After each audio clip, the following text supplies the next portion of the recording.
Carl and Liam here from Games, Brains and Head-Banging Life, gbhblofficial.com for short. We're Afraid of the Dark. Our Are You Afraid of the Dark review series. Talk through, whatever you want to call it. Right at the end now, penultimate episode of season 3. It's episode 12, The Tale of the Crimson Clown, written by Darren Cotania and directed by Ron Oliver. So a very familiar director, but an unfamiliar writer. So that's an interesting combination because Ron Oliver tends to work with the same kind of writers as well. But he's quite a familiar director. We kind of know his style now. And he does seem to come in for ones that are, I don't know, do I want to say more horror related? But I don't know, sometimes it Mm, feels that way. Yeah, it does seem to. All right, we've got a small cast for you. We've got Michael Barry as Sam, Christopher Redman as Mike, Susie Algren as Mrs. Carter, Wally Martin as the shop owner, and Alan LaGrosse, uncredited as the Crimson Clown. So it's worth mentioning that because he does play a role in this, but he's uncredited, I guess, because he didn't want to give, because the credits are at the start. Well, yeah, no, they're not actually. You could have credited him. I don't know, whatever. Mhm. Yeah. Some interesting facts about this. The Crimson Clown doll from this episode was actually sold on eBay. What? And it No went way. up, yeah, it went up for 11,597. That's what it was up there for. But it actually sold for, ready for this, people? According to what I found out, half a million, five hundred No thousand way. dollars. That's mad. I never Right? would have. Yeah, I mean, it's yeah, that's pretty random because this is quite a random, obscure episode of the show. Obviously, there's more well-known ones, I would say. So, If you had the money and you're a collector, you are a collector. If you had the money, would you not want to fucking get some of the props? And the Crimson Clown prop is a pretty fucking good one. I mean, yeah, if I had like that disposable income, and I had like crazy amount of money, then yeah, I'd probably buy loads of props. So it just makes you wonder like what more like well-known props from more well-known episodes might have gone for by comparison. Yeah. I heard that actually. Yeah, you do think of that, don't you? Like Zebo's nose or something. Hmm. Christopher Redman would also portray Terry in the Goosebumps episode Say Cheese and Die Again. Boo! I remember that. I remembered it. When I read that, I was like, oh, Yeah. you fuck. Not his Oh, we love fault that because the whole episode. episode was terrible. Yeah. What do you mean? We love that episode. This story references The Evil Dead, which I thought was a very Ron Oliver thing. Very, yeah, absolutely. Gazebo's big house game case is clearly a Sega Genesis game case with just a fake label. It's one of those really like obvious things. You're like, oh, that's and like you obviously made sure to cover every kind of detail up that would be in any way, shape, or form, but it's clearly a Genesis slash Mega Drive case. Yeah. Michael Barry also portrayed the werewolf Wolf Blake in the Goosebumps show's two-part episode of Werewolf of Fever Swamp. Unfortunately, I didn't really recognize him. No, me neither. And just to give Sam super credit, in his room, a poster for Sonic the Hedgehog 2 is on the wall. The best Sonic game ever made. It's a good poster. Boo, everybody. It's a Gary story. And yes, you can all groan. He Yeah, sucks. I immediately said like, sorry, Gary, but my expectations are on the ground, I'm afraid. It can only get better, right? Um, but it turns out Gary's not having a great time at the moment anyway. He's been forced to be Tucker's servant for a week. And this is because Tucker found an embarrassing poem Gary wrote. And basically, Tucker's holding on to it. The deal is be my servant for a week, otherwise, I will show people.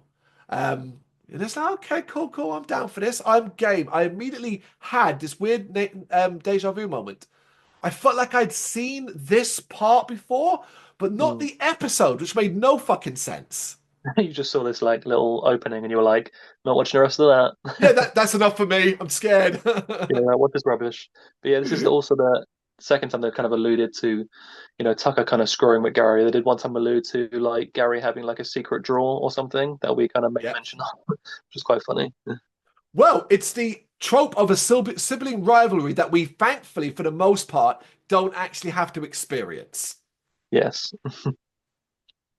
But Gary's not the only one a bit embarrassed right now, as we witness Frank trying to ask Sam out and getting shot down over his arrogance. He plays it pretty, like arrogant style, and I was game for it. I was like, "Come on, Frank, get in there, bruv." But nah, Sam's having none of it. Got to shoot your shot, right? Yeah, that's it. There you go. What goes around comes around. That's the start of Gary's story. No matter what you do, good or bad, it always comes back at you because it's great if you do something nice, but if you do something rotten, watch out. It's coming back and probably when you least expect it. So his story's about karma. If I'd been at that campsite, I would have been. Me and Gary would have had a row. And I made you just say this is karma. All you're doing, you sum it up. Just say my story's about karma. You ain't got to go in all this fucking cryptic way. He tried to dress it up like it was his original idea. Shut up, Gary. So you would have called for a mutiny, is what you're saying. yeah. This had been my moment of usurping Like, hang on a Gary. minute, why is he the leader? All his stories are terrible. Submitted for the approval of the Midnight Society. This is the tale of the Crimson Clown. And Mike is a teenage boy looking to buy a gift for his mother's birthday. He has a younger brother, Sam, who's obnoxious, and Mike has to demand he come to the store with him.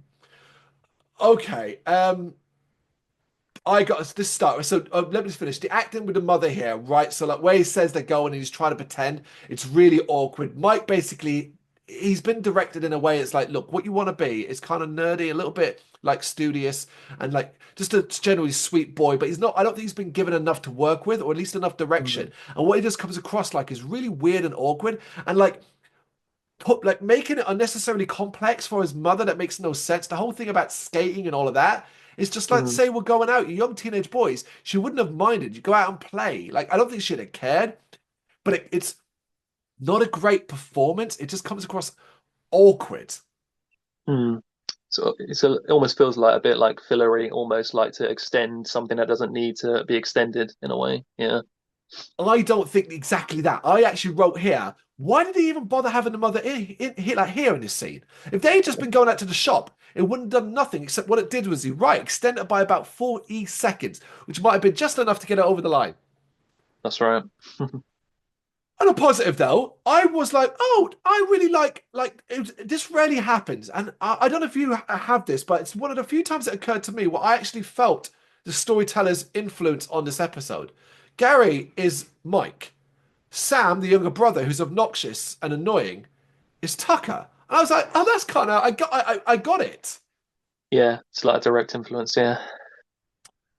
So they arrive at a store, and everything and anything store, it's one of those. And we see that Mike is very polite and decent to people. He's holding the door open for an elderly person. That's basically they want us as quickly and as succinctly as possible show you Mike's really nice and a sweet guy, and Sam is obnoxious because he doesn't like the store. He's rude about it and declares he's going next door to the Toy Story, arguing with Mike, who eventually just relents. Mm. I have to say though, it must have been really, really so hard for Gary to not include Sardo in this whole scene in the shop. Like he must have been so desperate to do it. He was like, I can't get away with it again. They're going to call me out on it, for having no original ideas. So he just instead has another cookie shopkeeper and it's like super original, Gary. Well done. Yeah, you're absolutely right. I was, because I don't remember this episode, when the shopkeeper was not Sardo, I was genuinely like, oh, well, that's disappointing. I thought we were going to get a funny explanation as to why he was now running some sort of antique shop. I mean, the episode's not any better for him not being in it. Let's put it that way. There it is. There it is. So yeah, Mike gets transfixed by a clown doll on a high up shelf before the odd shopkeeper startles him. Mike has $70 to spend and is offered a porcelain statue as Sam comes back unimpressed by it. Mike, when somebody says how much have you got in a shop, you don't tell them how much you've got because then when you're like, how much is this? They're gonna say it's the exact fucking price of what you've got. That's true. You should have been his father. Hmm. Well, actually, yes. Speaking of which, there's no dad in this, and we get no Hmm. explanation. She gets a bit stressed later on, implying single mother. Indeed, there seems to be quite another common trope in these episodes is like single parent. Yeah. Oh yeah, I'd be quite interested. I wonder how many of the Minute Society actually are in single parent families. Maybe Gary is, and we don't know it. Maybe Gary and Tucker. They only ever mention a dad's shop. Think about it. If they ever mention a mother, maybe there isn't a Mhm. mother. Maybe it's another influence. Yeah. Hmm. Oh, Mike agrees to buy the porcelain statue for $50, but his wallet is empty. Meanwhile, Sam is now looking at the clown doll and seemingly transfixed by it. Mike grabs his shoulder, pulling him around, revealing that Sam actually bought a game called Zebo's Big House, and basically he got it by stealing Mike's money, even though he tries to deflect at first. Sam then tries to convince Mike to let him keep the video game, claiming the money as a loan. However, Mike is furious and wants to return the video game for a refund, but when they go outside to the shop next door, it is now closed. Back in the original shop, Mike begs the owner to let him have the porcelain statue on the promise that he'll pay for it tomorrow. He refuses. Furious with Sam, who is being a right dick, Mike decides to make up a story about the clown doll on the shelf. He calls it the Crimson Clown in its dormant form, and then it comes to terrorize bad kids. And that's the end of that scene. Yeah, they went hard and heavy on Sam being a dick. I hated this kid. Give him a little. There's a difference between being obnoxious, just being a rude, bratty kid. He stole money that was for his mother's present and bought himself a video game. Mm. That's wicked. It is. It is indeed. But even though you did like highlight how it kind of makes sense why this is tying into Gary's story, the whole thing is going with Tucker. Like I have to just say once again, even though it's been quite a while, I think, since I maybe mentioned this, but my God, do sibling rivalries plague these shows? Like I'm gonna go on a massive rant about it, but dear Lord, please think of a new idea. Also, yeah, you did highlight how awful he is, but I think credit to the actor. I think he plays the snot-nosed kid pretty bloody well. So good job to him. I'm actually going to double up on that. I actually think as the fact that I disliked him so much, when I realized I disliked him, I was like, shit, that never happens in this show. Yeah, he had like an out-of-body experience, man. Like, oh my Yeah, God. it wasn't Yeah, proper. It's like, whoa, that's. And then I just like fell in love with the character because when I've got that feeling in a yeah. 24-minute episode, that's a good thing. Started loving to hate him, maybe. Yeah. um, Mike and Sam arrive home and her mother's angry because they're late. Sam lies, acting innocent, claiming that Mike didn't care how late they were going to be as he wanted to see his friends. That is You dick. You dick, outrageous. Mike. Come on. Can't do that. His mum confronts Mike and really lays into him here, talking about his responsibilities and calling him the man of the house, and ends up sending him to his room until dinner. I thought the mother was and I thought she was bang out of order for this. Like, he's probably only about 15. You can't be laying him into this just because of, like, really call it, like, you can't be putting that much responsibility on a child like this. I mean, my only defense for her is it's not her fault because she's written that way because the people who write this show, they hate parents. So, Yeah, it is a common theme, and we have noticed that the parent hate is worse in this than it ever was in Goosebumps because at least there they had to deal with R.L. Stein's writing, who didn't always, I guess, maybe liked his parents, he just didn't like his siblings. exactly. Sam is even cockier now, going to his room and sitting down to play his computer. His mother comes in telling him supper will be ready soon, and he continues to be smarmy about Mike. When she leaves, he turns back to his computer, but the clown doll is sitting on his desk. Sam screams for Mike, which I thought was funny because his mother literally just left, who comes in to find nothing. This all happens in a split second, folks. The mother leaves, he turns around, sees the doll, screams. The mother, clearly not giving a damn, just carried on down the stairs to make dinner, and it's Mike that comes in. Yeah. Bad parents. The doll has disappeared, and dinner is now ready. What the hell? Also, they were driving me nuts for this. She keeps calling it supper. Mike keeps calling it dinner. Get on the same page, writer. Those are two different meals. They are in my house. Sam leaves, unaware that Dawn is hiding under his bed as we hear it laugh evilly and see its eyes glow. After dinner, oh my God, did you notice how big that table was? That table wasn't huge. No, didn't pick up on that. Can't lie. Go back, if you can be bothered, just go back and watch that particular scene. The thing is not even that it's long, it's that it's just Mm. really wide and this looks Mm. really odd with the three of them sitting around it. Yeah, I'd like to imagine they like had that all set up and they're like, hang on a minute, this table is ridiculously huge, and they're like, can't change it. As punishment for being home so late, the mom makes Mike clean the dishes well, whereas Sam gets to watch a movie on TV. This is terrible parenting. This is not how this is not just right. You can punish Mike, fine. Do the dishes. You were home late, so you're going to do the dishes. But you then don't reward Sam in front of him. Like, that's just a Mm. really poor way to do things, and it creates resentment. And what you're doing is creating an issue between the two siblings. It's Definitely. favoritism. Mm. And it gets worse because Sam is watching a horror movie, a very violent one. We hear the sound effects and we focus on his face because he's gleefully loving it. He's loving this horror on that. And I love that. That's great and all that. But at this point, I was like, oh my God, this is this one of the worst parents we've seen in Are You Afraid of the Dark? Up It might there. be. Yeah, could be. But then we get this weird thing where the TV starts to crackle and go wrong. And we're not seeing this. We're just seeing Sam's face as he kind of gets a bit confused. Then we hear the laughter of the Crimson Clown as Sam basically tries to change the channel. Now, I watched it. I had to watch this twice to try and work out what was going on. But I think basically what must be happening, because we don't see it, is that the clown's appearing on the screen and he's trying to change the channel. Why not just cut to a shot of the TV screen and show us that? Yeah, Right? I can only think they obviously just didn't have that shot.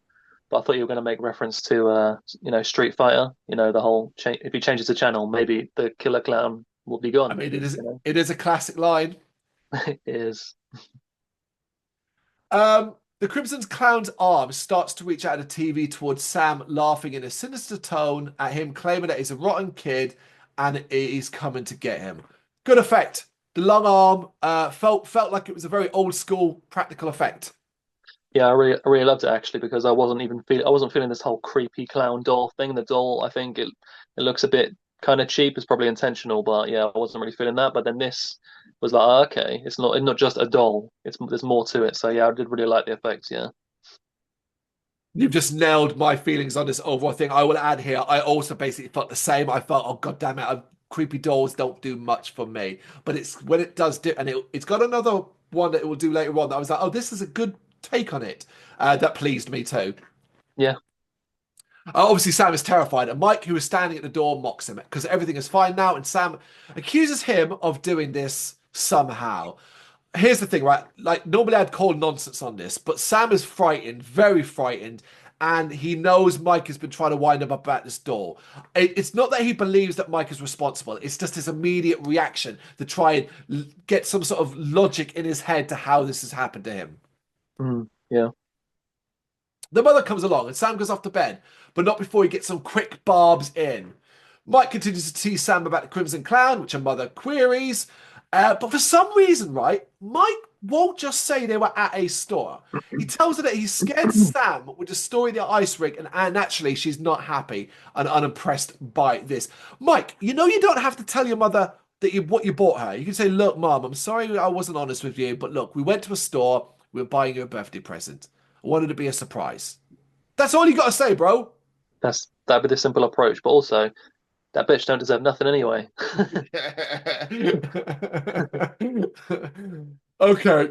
Upstairs, Sam has to force his door open as it's jammed. Then he trips in the doorway, and when he gets up, the Crimson Clown doll is there. He quickly calls for Mike, but when he turns back, it's gone. So I was glad that we didn't get another Mike's here, and then there's nothing there. He basically goes, don't worry. He just shouts out, look, don't worry about it. Like that kind of thing. At least we didn't just repeat the same thing. hmm But his door now slams shut, and the wind blows things around. But it turns out it's just because the window was open. What? Fake out. Mike comes in a little later, and they appear to share a room. And he tells them that there's no Crimson Clown. Now, I could work out. I was like, wait, why? This room's huge. Why are they sharing a room? It actually fucking is. There's going to be a shot in a while that shows that all this room needs is a fake wall and a divider, and it would be two large rooms separated. It's really weird. Some kind of sick experiment from a mother, no doubt. Sam falls asleep and wakes up to find himself in a warehouse full of stuff from the store. Scared, he tries to find a way out, but he's trapped. And then basically, what I guess is the store owner wearing the Crimson Cloud head slowly approaches him. I thought it was a really cool kind of look. I enjoyed this. Me too, yeah. Yeah, it's decent. And they continue that Sam is wrapped up in ribbons but wakes up and it was just a dream, except it wasn't. And basically, we get some nice, long-winded torment for the next few minutes. It's all about telling him he's been a bad kid, terrified, no one wants him, he's nowhere to hide. And of course, eventually cornered, Sam apologizes for all the bad things he's done and begs for another chance. This is a strong set of sequences here. I think the tormenting and the constant the way the Crimson Clown won't shut up. It's constantly hitting him with these words over and over and over and over again, wearing him down. We could believe this could be afterwards dressed up as a dream in your head, a terrifying nightmare. I thought worked really, really well. That's true. Yeah. Room goes white and Sam wakes up to find the clown has altered time so that apparently they've gone back, right, in time, but he didn't steal the money, and Mike has bought his the mother, a present. Like, so he sent them back and then replaced events. I thought I couldn't understand what happened here. I was like, so, like, what did he change time or something? I don't get it. Good point. Um, I just like I think the more sensible thing to do here would have been just that he wakes up. Like just keep it simple. He wakes up. Basically, he Scrooges it. He wakes up. What day is it? It's my mother's birthday. He wakes up early. He goes out. We see him taking the game, getting the Mm, refund on the video game. He goes and buys the fucking thing. He wraps it all before his mother's up and for Mike's up, but he puts, and then it's like, and when they wake up, he's like, oh yeah, we bought you this present, but Mike did all the work, all of this stuff to show that that's how you show he changed. You do the fucking Christmas Carol thing. Instead, we do this, yeah. oh no, he just time changed and a present was bought. Yeah. I mean, your version's much better. Yeah. But he's happy to have another chance. And Mike gives their mom the intended present, and she's really grateful for it. She's really loves it, apparently. We can't just accept that. I know I added some things where like afterwards she's like she smashes against the wall, screams at Mike for a crappy present, she wanted a video game. That was it. Mm.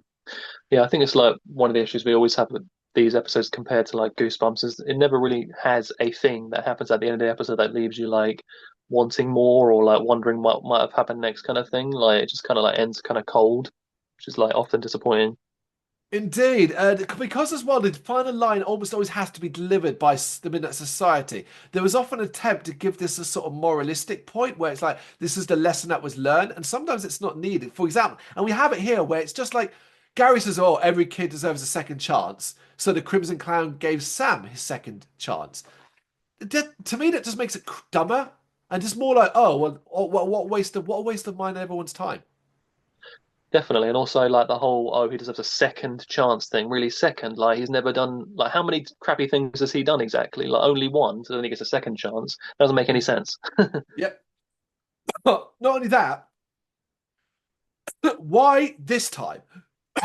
Was the Crimson Clown doll special? Was it the shopkeeper? What was it that caused this specific set of events?